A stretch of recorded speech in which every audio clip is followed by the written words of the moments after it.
हाय। मुझे आपसे एक बात करनी थी। मुझे लगता है कि आप और मैं एक जैसे हैं। कैसे? उम, मेरी नानी का एक छोटा सा टापू हुआ करता था। टापू समझते हैं आप? आइलैंड। हाँ। तो वो छोटा सा टापू भले ही ज़्यादा आलीशान नहीं था, लेकिन मेरे लिए किसी जन्नत से कम नहीं था। हम अक्सर गर्मियों की छुट्टियों में वहीं खेलने जाया करते थे। बड़े बड़े नारियल के पेड़ के इर्द गिर्द घूमा करते थे। लेकिन एक बार जब हम गर्मियों की छुट्टियों में वहाँ गए तो हमने देखा कि उस टापू पे खूब सारे चूहे हो गए। हर जगह देखो तो चूहे ही चूहे थे। अब हम सोचने लगे कि आखिरकार एक टापू पे से चूहों को कैसे हटाया जाए। मछुआरों की नाव में वो वहाँ आते और वहीं पे रह जाते।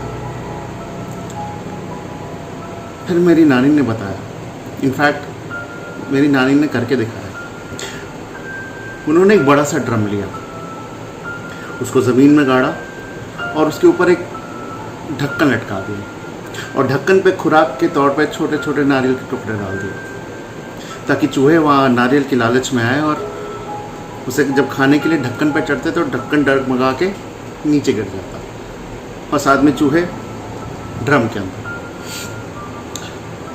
तो ऐसे करते करते जितने तमाम चूहे थे वो सारे के सारे ड्रम में चले गए। अब उस ड्रम का क्या करें? समुंदर में फेंक दें या उसे जला दें?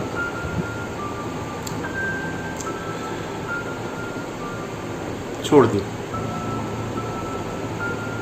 और कुछ वक्त बाद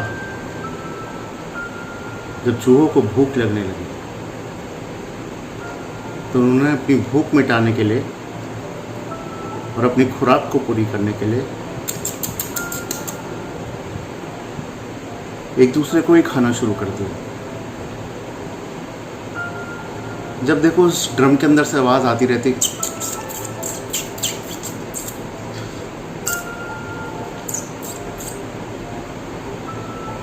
आखिर में जब सिर्फ 2 चूहे बच गए तो सोचा कि अब इनका क्या किया जाए। इन्हें बाहर फेंक दिया जाए या मार दिया जाए। तो सोचा अब इन्हें पेड़ के पास ही छोड़ देते हैं, क्योंकि अब ये चूहे नारियल नहीं खाते। ये चूहे अब चूहे खाते हैं। इनकी प्रकृति बदल गई थी हम लोगों की तरह।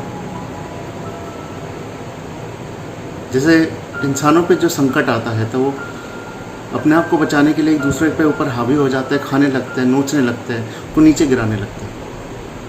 हूबहू आप और हम वैसे ही।